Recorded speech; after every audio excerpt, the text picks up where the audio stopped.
Hi hello నమస్తే, జై భీమ్, జై తెలంగాణ. నిన్న రాష్ట్ర వ్యాప్తంగా నగరంలో హైదరాబాద్ నగరంలో కూడా చాలా భారీ వర్షం పడింది. ఆ భారీ వర్షంతో కొన్ని లోతుటు ప్రాంతాలు జలమలమయ్యాయి. చాలా ఇబ్బంది పడ్డారు జనాలు. రాత్రి అంతా మేల్కొన్న పరిస్థితి. అదే విషయంలో బాల్నగర్ డివిజన్ అంటేనే నాలాలు ఉన్న ప్రాంతం, లోతుట్టు ప్రాంతం డివిజన్ కాబట్టి. అయితే ఈరోజు పొద్దున బీఆర్ఎస్ పార్టీకి సంబంధించిన నాయకులందరూ జూబ్లీహిల్స్ లో ఉప ఎన్నికలు ఉండడంతో కుకటపల్లి నియోజకవర్గం సంబంధించిన స్థానికంగా బీఆర్ఎస్ పార్టీ ఎమ్మెల్యే జూబ్లీహిల్స్ కి ఇన్ఛార్జ్ గా బాధ్యతలు చేపడుతున్నారు కాబట్టి వాళ్ళు అక్కడ మీటింగ్ ఉండే కేటీఆర్ వచ్చారు అక్కడికి. వీళ్ళందరూ అక్కడ మీటింగ్ వెళ్ళారు. బీఆర్ఎస్ పార్టీ నాయకులందరూ కూడా జూబ్లీహిల్స్ వెళ్ళిపోయారు. ఎవరి కోసం వెళ్ళారు, దేనికోసం వెళ్ళారు, దేనికి ఉపయోగం, ఎవరికి ఉపయోగం వెళ్ళారు?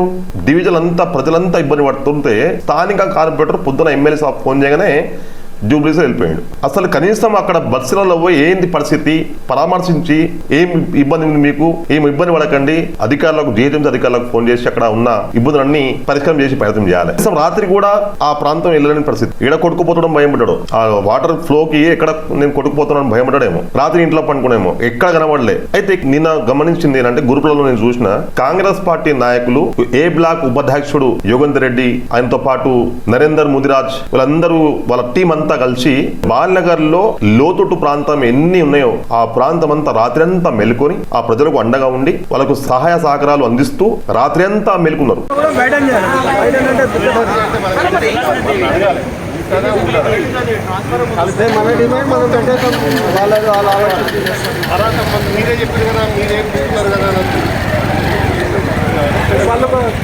రావాలి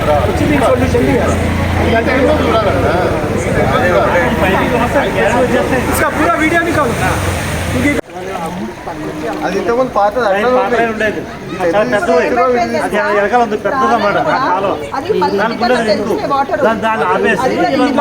ఇంతకుముందు అట్లనే ఉండమ్మా.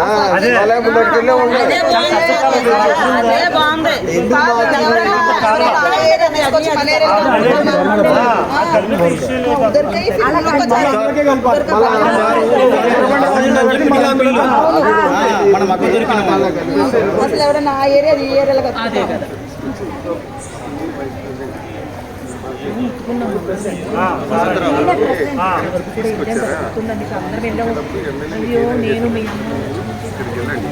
సాయిబాబా టెంపుల్ నుంచి 150 మీటర్స్ పైప్ వేసాడు.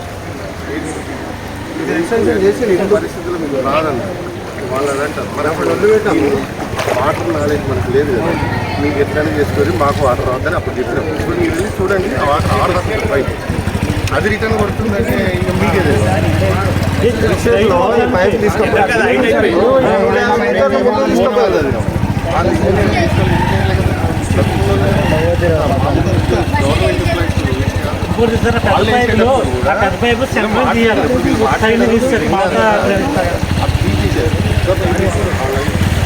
సెంటరింగ్ చేయాలా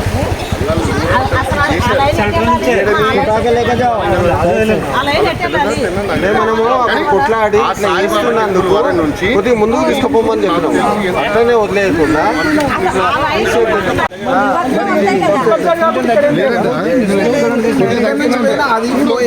ఇక్కడ వరకు వస్తుంది.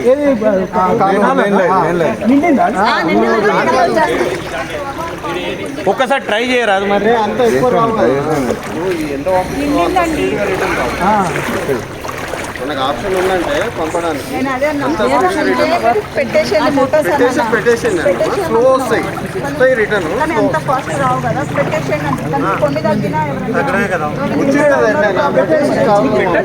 ఒకవేళ రిటర్న్ వచ్చినాయి అనుకో, వచ్చేది ఎట్లయినా వస్తాయి. పోయినాయి అనుకో వాటర్ కరెంట్ ఉంది, ఒకసారి చూసుకోండి. పవర్ ఒక్కటి జాగ్రత్త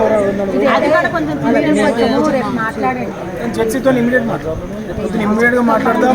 మా ఇన్ఛార్జ్ గారితో మాట్లాడతా.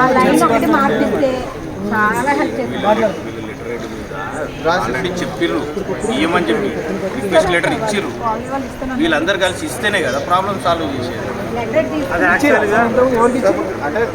బీఆర్ఎస్ పార్టీ వాళ్ళంతా రాత్రి పడుకున్నారు, పొద్దున జూబ్లీ హిల్స్ మీటింగ్కి వెళ్ళిపోయారు. మన అవసరానికి, మన ఓట్లు అవసరానికి ఇక్కడ వెళ్ళిపోవడం, డివిజన్ ఎక్కడ పోని, గంగల పోని, ఆ వాటర్ ఫ్లో కి కొట్టుకుని పోని మొత్తం డివిజన్, బాలగండ డివిజన్ అప్పుడు కొంచెం జాంతానే నాకేం తెలియదు, ఏది కూడా పట్టించుకోకుండా కార్పొరేటర్ ఇక్కడ వెళ్ళిపోవడం చాలా సిగ్గుచేటు. అర్థం చేసుకోవాలి, ఒక బాధ్యతగా ఉన్న కార్పొరేటర్, స్థానిక కార్పొరేటర్ మీ డివిజన్ కి మీరు కాపాడలేకపోయారు. మీ డివిజన్ లో మీ లోతట్టు ప్రాంతాల్లో ప్రజలకు వెళ్ళి పరామర్శించే మీరు పరిస్థితులు లేరు. బాలనగర్ డివిజన్ వదిలేసి జూబ్లీస్ వెళ్ళేసి ఏం ప్రచారం చేస్తారు? ఈ బాలనగర్ సంబంధించిన స్థానికులు, కుకట్పల్లి నియోజకవర్గం సంబంధించిన స్థానికులు ఎంత గమనించాలి. స్థానిక కార్పొరేటర్ ఆవుల రవీంద్ర రెడ్డి గారు కూడా చెప్తున్నా, భారీ వర్షం అంటే చాలా భారీ వర్షము, కనీసం రాత్రి వెళ్ళడానికి మీకు కూడా ఇబ్బంది కావచ్చు, కానీ మన బాధ్యత కదా, ఏదో ఒక రకంగా వెళ్ళాలి. ఇప్పుడు వెళ్ళలే, కాంగ్రెస్ పార్టీ వెళ్ళలే, కాంగ్రెస్ పార్టీ నాయకులు కూడా వెళ్ళారు కదా, వాళ్ళకి ఇబ్బంది జరగలే కదా. మరి ప్రజలందరూ కూడా మనం గమనించాలి, ఏ నాయకులు మనకు అవసరం, ఏ నాయకులు మనకు అండగా ఉంటారు, మనం ఇబ్బందులు ఉన్నప్పుడు ఏ నాయకుడు వచ్చి మనకు ఆదుకుంటారు కూడా గమనిస్తూ మనం వచ్చే ఎన్నికల్లో ఎంచుకునే ప్రయత్నం చేయండి. ఇలాంటి సమస్యలు వార్తలు రావాలంటే దయచేసి కామెంట్ చేయండి, కామెంట్ ద్వారా చెప్పండి, లైక్ చేయండి, సబ్స్క్రైబ్ చేయండి. చూస్తూనండి కలం సాక్షి, హైదరాబాద్.